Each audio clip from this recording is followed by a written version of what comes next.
What's going on, Guardians? It's Tizzle here. In today's video, I'm going to be going over some strong loadouts to use on each character to easily solo the legend version of the empty tank Lost Sector. The first thing we'll go over is the modifiers in this Lost Sector. As always, for a legend Lost Sector, we have extra shields, match game, locked loadout, and limited revives. This is a fallen Lost Sector, so we have barrier servitors and overload captains, but there are also a few cabals sprinkled in with war beasts and a barrier colossus.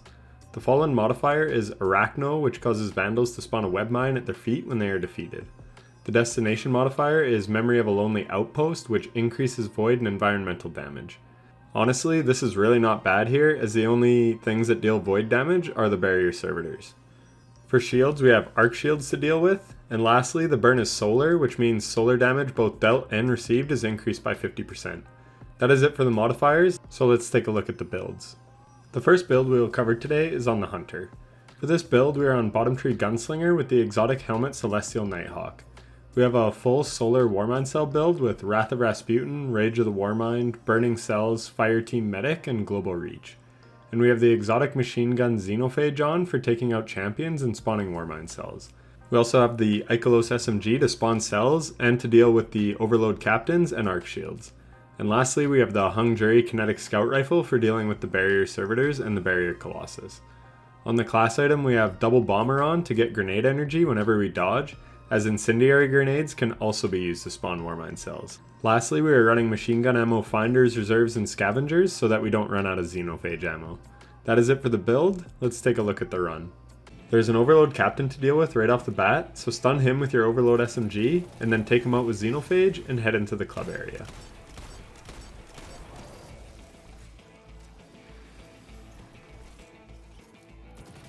From here, your goal is to use cover and take out the barrier servitor as fast as possible. There is two reasons for this.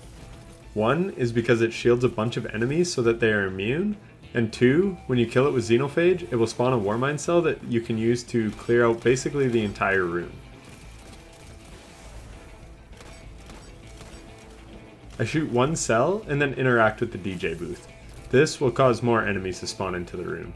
Wait a couple seconds before shooting another Warmind cell, and you will be able to take out all the adds that just spawned in. After that, you can take out the Arc Shielded Captain and head through the jails.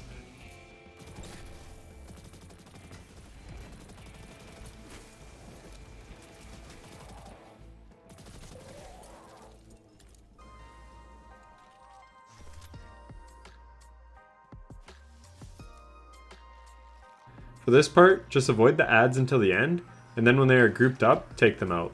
I opt to shoot them with the Hung Jury here, rather than use a grenade because I don't want a Warmind cell to spawn in this hallway. I want it to spawn in the next room so I can chain Warmind cells. One thing I want to point out is that I had Innervation on my boots, which gives you health back when you pick up an Orb of Light, and that actually saves me here. You can see me get a chunk of health back when I'm red bar, which allows me to clean up the rest of the adds without dying. In the boss room, I take out the adds with my Ikelos SMG, and this spawns a Warmind cell. Adds spawn out of the left side first, so I blow up the cell, killing all the adds, and then I'm just left with an Overload Captain to deal with. Take him out with your Xenophage, and it will spawn another Warmind cell, which you can use to take out the adds that spawn in from the right side.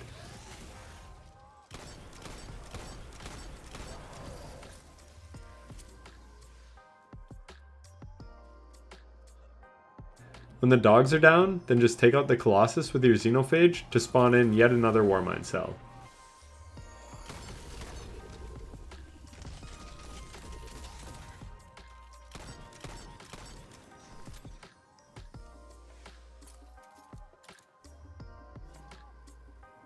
Here, I try and wait until the Wretches and Vandals push me a bit, as I don't want to blow up the Warmind cell while they are immune, because then they won't die. After that, I am completely oblivious to the fact that the boss is right in my face, but I eventually clue in and pop my super and one-shot him in the head. From here, you just have to take out any adds that are near you, and then you can kill the barrier servitor with Xenophage to spawn one final Warmind cell. Try and not miss all your shots on the Warmind cell like I do, because once you blow that up, then all the adds are dead and you are off to collect your chest. Easy peasy.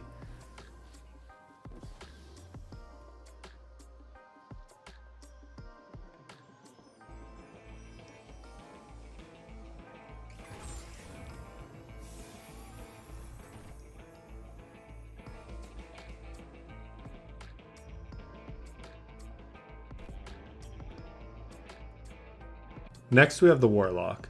For this build we are on Middle Tree Stormcaller, the Attunement of Control.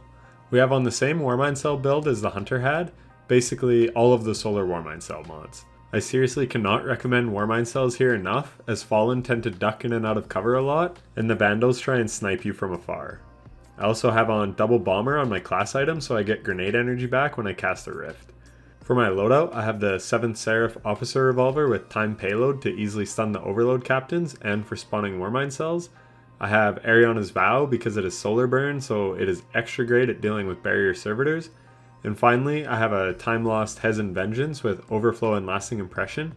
Everyone says this is the god roll, but I just truly do not like Lasting Impression if I am honest. I don't find that it is good for dealing with champions at all.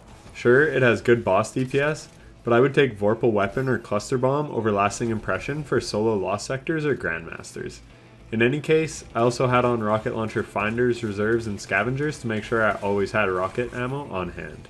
And now, onto the run.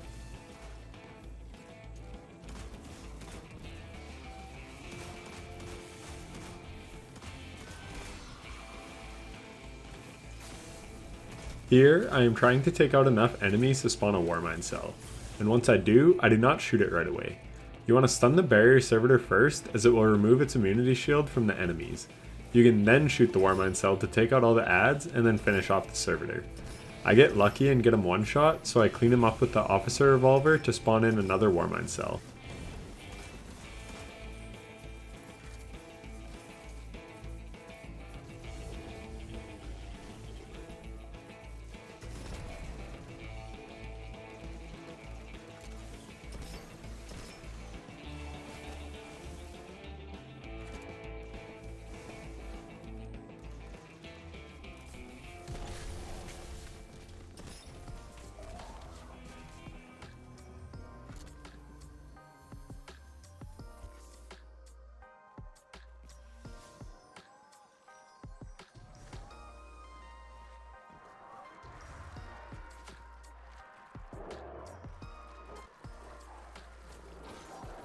Here, I let the adds group up yet again and drop a Healing Rift.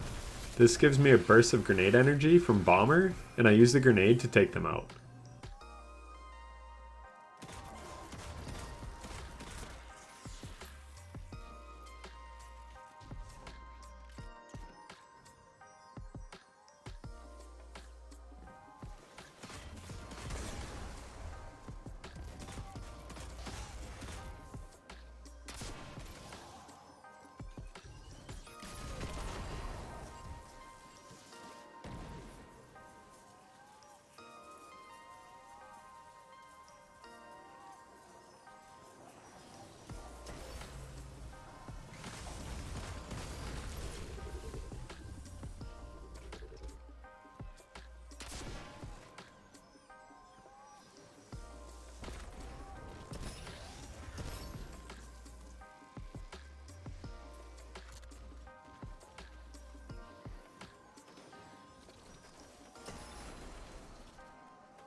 I mess up my Chaos Reach here because I cannot decide if I want to go for the adds that are sniping me or go for the boss.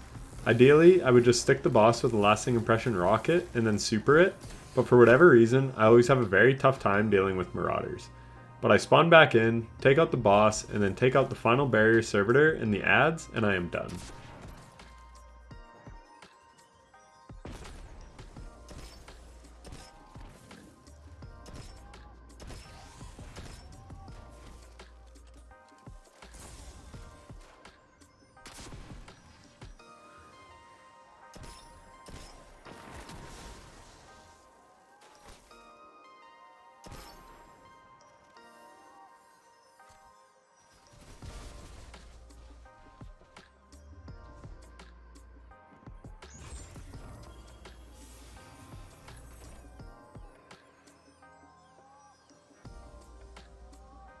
Finally, we are on the Titan.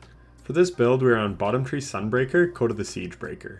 We're running the same Solar Warmind Cell build as the last two characters had.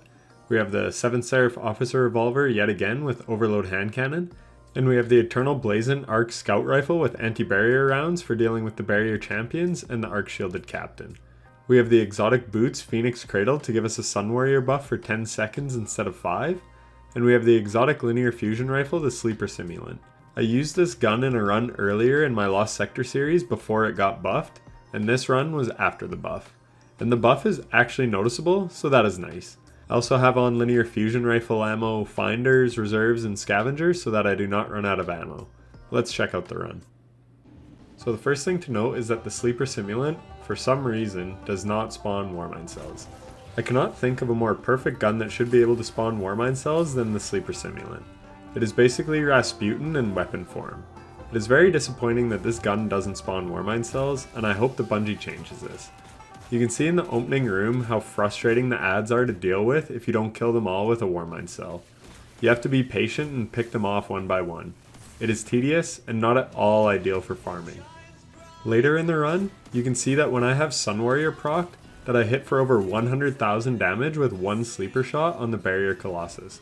It's enough to take him down because he had some damage into him already. I do the same on the Barrier Servitor, but it was full health, so it just barely survives. Yes, Solar Burn is on, so it does not always hit that hard, but regardless, that is a lot of damage to deal for one shot, and I always find that entertaining. I don't know about you, but I always find it really fun to do big chunks of damage. I've always really enjoyed weapons like Izanagi's Burden or the Fourth Horseman that can just deal tons of burst DPS. So it was really nice getting to use a sleeper again, as I loved the gun in D1, and I didn't take it off for all of Warmind and most of Shadowkeep. As you may have noticed in the build breakdown, I have over 2,500 kills with mine, and that obviously only had the kill counter after I had the Catalyst complete. But all those kills are basically all from back in the day, and that is mostly killing powerful combatants on top of that, or helpless Gambit players when it was OP as hell for invading. But anyways, that is enough gushing about Sleeper Simulant. I hope it finds its way back into the meta for some type of boss DPS phase in a future raid or dungeon. The last time I used it seriously in any meaningful content was in the opening encounter of the Cranosaurus raid. It was actually really good for the ogres and knights. But anyways, that's gonna do it for me. If you enjoyed this video or found it helpful, then a like would be greatly appreciated. And if you want to see more videos like this, then be sure to subscribe and hit the bell so you don't miss any uploads in the future. Lastly, if you have any other loadout suggestions that you like to use for this Lost Sector, drop them in the comments as they may help someone out. But that is it from me. If you made it this far, thank you so much for watching. Happy Lost Sector farming, Guardians, and take care.